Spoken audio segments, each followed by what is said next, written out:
12장 5절부터 13절 말씀입니다.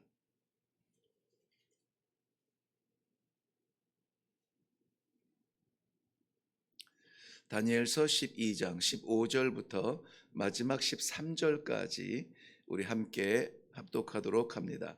시작.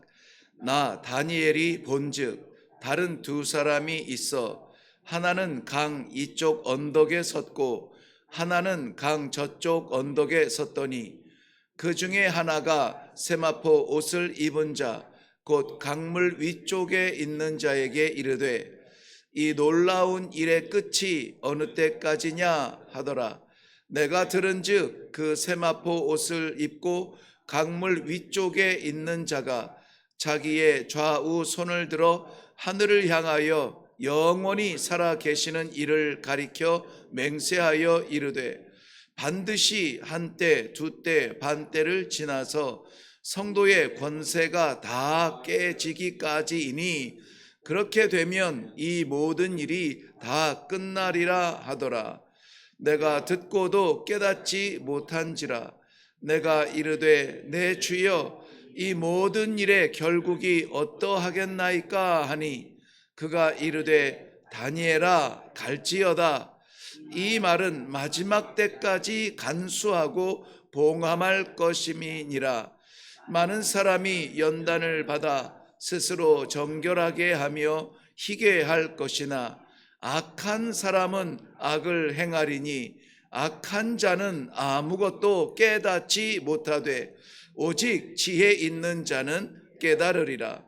매일 드리는 제사를 폐하며 멸망하게 할 가증한 것을 세울 때부터 1290일을 지낼 것이요 기다려서 1335일까지 이르는 그 사람은 복이 있으리라. 너는 가서 마지막을 기다리라. 이는 네가 평안히 쉬다가 끝날 때에는 내 몫을 누릴 것임이라. 아멘. 아멘. 우리 한번 기도하겠습니다.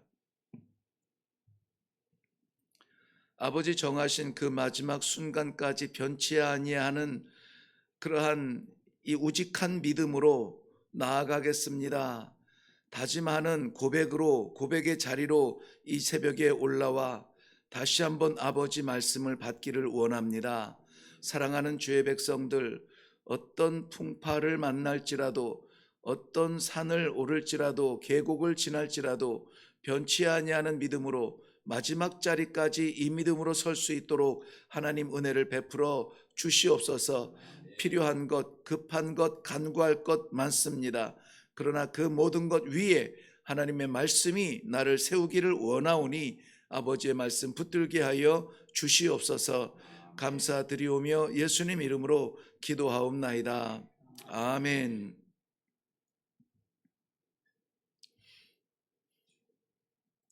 때로는 우리가 가슴에 새기고 영원히 잊고 싶지 아니하는 말씀을 주실 때가 있습니다. 하나님은 사랑이시라. 때로는 우리에게 너무나 아프도록 그래서 부끄러워서 끝까지 감추고 싶은 부분, 그 폐부 속까지 파고 들어와서 마치 칼로 수술하듯 좌우의 날선, 양날선 그 검 같은 말씀으로 나의 모든 찌꺼기 같은 부분까지 찔러 쪼개는 그러한 말씀을 주실 때도 있습니다. 어떠한 말씀이든지 간에 하나님께서 창세기부터 계시록까지 우리들에게 주시는 말씀은 우리를 살리고 세우고 영광의 자리에 함께 마주보기 원하는 아버지의 심정입니다. 다니엘서는 유독 많은 사람들이 관심을 가지고 그리고 묵상하는 그러한 말씀이에요. 종말에 대한 예언들이 많이 담겨져 있어서 어떻게 되고 어떻게 되면 좋을까? 마치 보지 않은 영화의 결말을 알고 싶어하는 궁금증을 채우듯이 이 다니엘서를 집중해서 묵상하는 경우가 참 많이 있습니다. 그런데 오늘 사실은 결론 부분에 기록을 해 놓았지만은 서론에 이렇게 불쑥 던져 놓게 되는 말씀은 다니엘서에서 우리가 이제까지 너무나 다니엘을 집중하지 않았나? 다니엘에 집중하는 신앙이 아니었나? 다니엘 같은 사람이 되기를, 다니엘 같이 성공하는 자손들이 되기를. 그래서 뭐 비꼬는 것은 아닙니다만은 굳이 예를 들면 다니엘 기도회에서 전국적으로 막 이 붐을 일으키듯이 다니엘 같은 사람이 되라, 다니엘 같은 사람이 되라, 이러한 마음으로 우리도 다니엘서를 보며 종말에 도대체 어떤 일이 일어나는 거야? 이 숫자들은 도대체 뭐야? 막 이런 것들에 관심을 많이 갖는 그러한 분위기가 없지 않아 있을 터인데, 저는 어제 이 말씀을 묵상하면서 저 자신도 그랬습니다. 어떻게 하면은 우리 성도들이 다니엘 같은 그러한 담대한 신앙, 어떻게 하면은 다니엘 같은 그러한 비밀스러운 하나님의 그 예언들의 말씀을 받고 담대하게 살아갈까 했는데, 이런 생각이 갑자기 들면서 눈이 번쩍 뜨였습니다. 그렇구나. 다니엘서에서 주목받아야 될 것은 다니엘이 아니라 하나님이었다는 것입니다.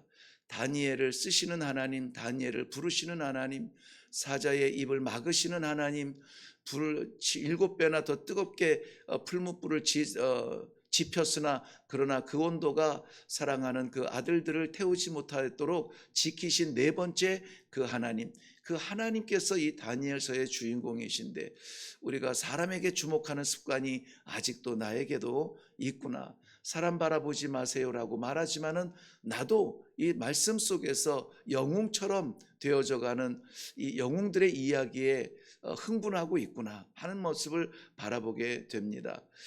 그러다 보니까는 이 시대의 다니엘처럼 살아가기를 원하는 우리 성도들이요, 우리 하나님을 바라보며 살아가는 것이 다니엘처럼 사는 것이요, 하나님께서 말씀하시는 것을 간직하며 살아가는 사람이 다시 다니엘처럼 사는 것이라는 것을 오늘 말씀 가운데 새기면서 오늘도 하나님께 집중하는 그러한 성도들의 삶이 되기를 주님의 이름으로 축원합니다.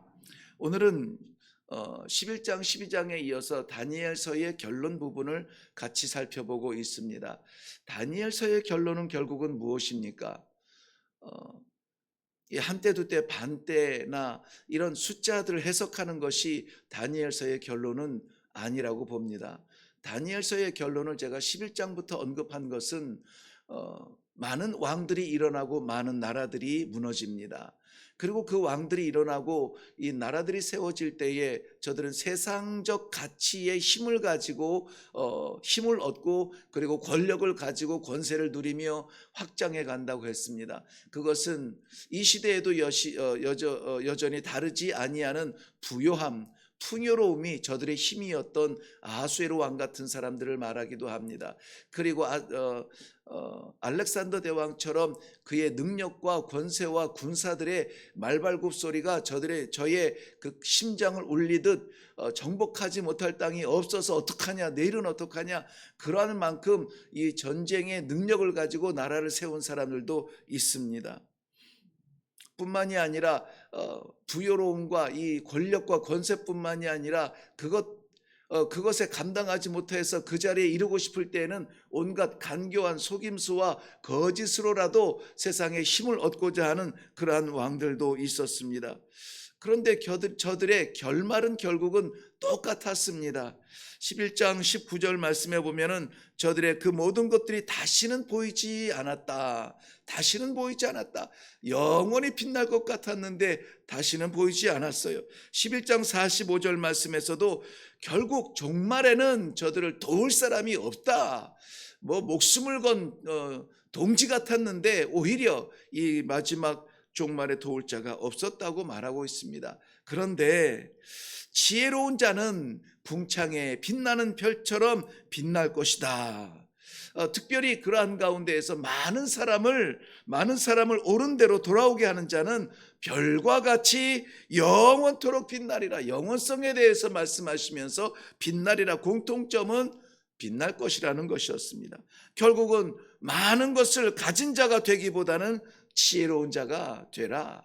높은 자리에 오르는 자가 되기보다는 많은 사람을 옳은 대로 돌아오게 하라. 즉 하나님의 이 복음의 증인과 영향력을 끼치는 그러한 성도로 살아가는 것이 하나님께서 기대하시는 이 시대의 다니엘과 같은 영웅이라는 것입니다.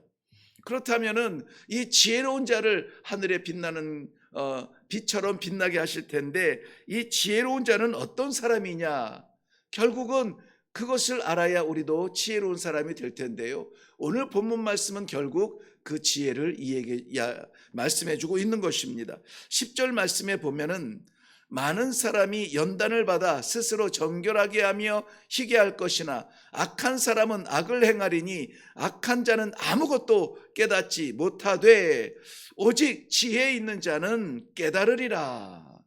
결국은 무엇이냐면은 악한 자도 지혜로운 자도 모두 다가 어려운 일, 전쟁도 만나고 인생의 이 고생과 인생의 축복과 그런 인생의 계곡과 산등성의 정승에서 야호 외치는 모든 순간을 다 누리게 되는데요. 특별히 어려운 일을 만날 때, 힘든 일을 만날 때, 어두움 가운데 던져졌을 때에, 그럴 때에 악한 사람, 이 미련한 사람이라고 표현을 해야 되는데요.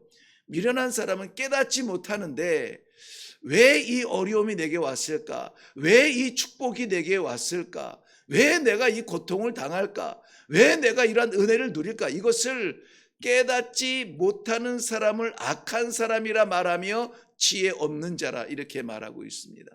그런데 그 좌절의 자리에서 깨닫게 하시는 하나님을 바라보면서 깨닫게 하시는 것을 느낀다면은 그가 바로 지혜 있는 자라는 것이에요. 지혜 있는 자. 그러한 경우를 우리는 너무나 많이 봐요.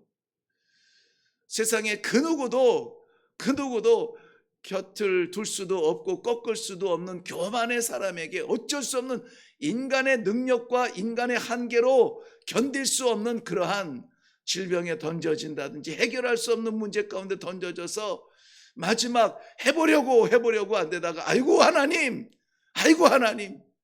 나는 못하겠습니다. 하나님 나를 붙잡아 주세요라고 마지막 부분에 하나님을 부를 수밖에 없는 그 자리에 던져진 것이 문제가 아니라 마지막에 하나님을 찾는 것이 뭐라고요? 지혜라고요. 지혜라고. 내가 뻣뻣했구나. 내가 교만했구나.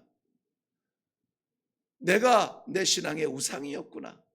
깨닫고 돌아서는 것은 그 고통으로 인하여서 망하는 길이 아니라 하나님을 깨닫는 그 놀라운 지혜가 있는 연단의 시간이라는 것이에요.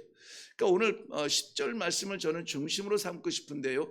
연단이 필요한 과정이 누구에게나 올 수 있지만 깨닫는 자가 지혜로운 자요, 깨닫지 못하는 자가 미련한 자요, 그러한 자를 성경에서는 악한 자라 이렇게 표현했어요. 악한 자라. 그러므로 사랑하는 성도 여러분, 깨닫는 사람, 오늘 하나님께서 이 말씀을 통해서 한 단어라도, 한 문장이라도 우리에게 깨달음을 주시고, 그렇게 가야 되겠구나, 그렇게 살아야 되겠구나. 하나님 감사합니다. 찬송하며 나갈 수 있는 이 자리가 되기를 바랍니다. 깨닫는 사람은 어떤 사람이냐? 하나님께서 깨닫게 하고 싶은 사람들에게는 주시는 말씀이 있어요. 무엇이냐면은 오늘 말씀 가운데에 어제 4절과 오늘 9절 말씀에 동일하게 나오는 말씀이 있습니다. 어제 4절 말씀 한번 다시 돌아가 볼게요. 다니엘아, 마지막 때까지 이 말을 간수하고 이 글을 봉함하라. 많은 사람이 빨리 왕래하며 지식이도 하리라. 9절 말씀 보세요. 그가 이르되 다니엘아 갈지어다. 이 말은 마지막 때까지 간수하고 봉함할 것임이니라. 여기 간수하다라고 하는 말은 간직하다는 의미라기보다는 이것은 묶어버린다는 게, 끝나서 뭔가를 다 채우고 나서 그 끄트머리를 꿰매고 묶어버린다라고 말할 때, 그럴 때 쓰는 사탐이라는 말이에요. 봉함하라는 것이죠. 똑같은 말인데요. 이것은 무슨 말씀이냐면은 끝났다. 마감했다. 더 이상 채울 것이 없다. 그러니 너는 이것을 묶어버려라는 거예요. 묶어버리라. 그만큼 확실한 말씀이에요. 그만큼 하나님께서 우리들에게 주시는 이 시대에 귀한 삶의 안내의 말씀이 있습니다. 명예로 채울 것이냐? 남는 게 없다니까요. 부요함으로 만족할 것이냐? 남는 게 없대요. 기억에도 없대요. 보이지도 않는데요. 누렸던 힘이 자랑이냐? 그 곁에 아무도 지금 없지 않느냐? 그러나 인생의 끝에 사라진 우리의 그러한 돕는 사람들 뿐만이 아니라 하나님 앞에서는 아무도 도울 수 없다는 것이에요. 그러므로 우리가 간직하고 우리가 붙들고 우리가 함께 가야 되는 것은 결국은 무엇입니까? 하나님의 말씀이라는 거예요. 그 앞에 설 때까지 우리에게 영향력을 주시고 우리에게 빛이 되어 주시고 인도해 주시는 하나님의 말씀을 붙들고 살아가라는 것인데요. 13절 말씀에 보면은 이 말씀을 붙들고 살아가는 것은 쉽지 않아요. 그래서 인내가 필요한 시간들을 우리가 보낼 수밖에 없을지라도 어떻게 말씀하십니까? 너는 가서 마지막을 기다리라. 그러니까 두 가지 명령을 동시에 주세요. 간수하라, 꽉 붙들어라, 빼앗기지 말아라, 흘리지 말아라, 더하지 말아라. 그러나 마지막 때까지 기다리라. 다니엘도 우리가 정말 이 신앙의 영웅처럼 생각하는 다니엘도 깨닫지 못합니다. 깨닫지 못하는 자, 지혜롭지 못하는 자, 그러한 가운데 바로 앞에서도 깨닫지 못하는 자가 악한 자라고 했는데요. 다니엘이 스스로 생각할 때에 자기도 깨닫지 못하는 거예요. 그래서 이렇게 한마디 물어봅니다. 8절 말씀에 보면 내 주여 이 모든 일의 결국이 어떠하겠나이까? 우리도 다니엘서 몇 번을 보아도 도대체 이거 분명하게 보이지 않고 보일지라도 그렇게 살아갈 수 없는 연약함을 가지고 있습니다. 그럴 때에 이 끝이 어떻게 되겠습니까? 나는 어떻게 될까요? 이 시대는 언제 끝납니까? 주님은 언제 오십니까? 막 이런저런 궁금증이 많잖아요. 그럴 때에 그에 대한 응답이 9절 말씀에 나옵니다. 그가 이르되 다니엘아 갈지어다. 이 말은 마지막 때까지 간수하고 봉함할 것임이니라. 완전한 것으로 하나님께서 채워주셨사오니 너는 이것을 꽉 붙들고 가되 어떻게 가라고요? 너는 갈지어다. 이 말씀을 조금 우리말로 표현하면 이런 겁니다. 야, 신경 쓰지 말고 너는 너의 길을 가면 돼. 너의 길을 가면 돼. 나의 길은 어떤 길입니까? 살아가는 성도 여러분이 오늘 하루를 살아가는 그 삶의 길은 어떤 길입니까? 꼭 무언가 필요한 삶입니까? 친구가 필요하신가요? 물질이 필요하신가요? 열리지 않는 그것이 꼭 열려야만 살 것 같은가요? 어떤 길로 가실 겁니까? 오늘 하나님께서는 갈지어다라고 하시는 말씀이 흔들리지 말고 어떤 왕이 일어나도 어떤 나라가 무너져도 거짓과 유혹의 사탄과 유혹이 사탄과 귀신의 유혹이 내 사방을 둘러싸서 너를 혼란스럽게 할지라도 너는 너의 길을 가라는 거예요. 저는 저의 길을 갈 겁니다. 사랑하는 성도 여러분, 여러분이 살아가는 성도의 길은 어떤 길입니까? 타협하며 조금 더 얻는 것으로 만족하는 그러한 세상의 질서와 같은 삶입니까? 아니면은 조금 손해보더라도 이 믿음 지키기 위하여서 하나님께서 나와 함께 동행하신다는 이 믿음을 지키기 위하여서 이 좁은 길을 굳건하게 마지막까지 흔들리지 아니하고 그렇게 걸어갈 성도의 길입니까? 이 다니엘서를 마치면서 하나님은 마치 우리에게 이렇게 말씀하시는 것 같아요. 야, 신경 쓰지 말고 너는 너의 길을 가라. 이 길 끝에서 나와 만나자. 아름다운 초청의 음성이 여러분들에게 있기를 주님의 이름으로 축원합니다. 기도하겠습니다.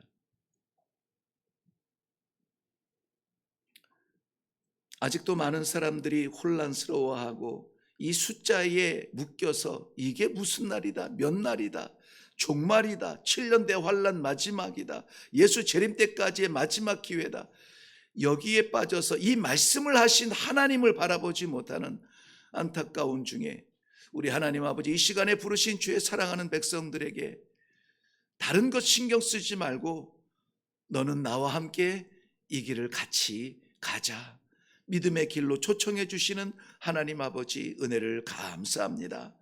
오늘도 그 길을 걷기를 원합니다. 이 믿음의 길을 걷게 하여 주시옵소서.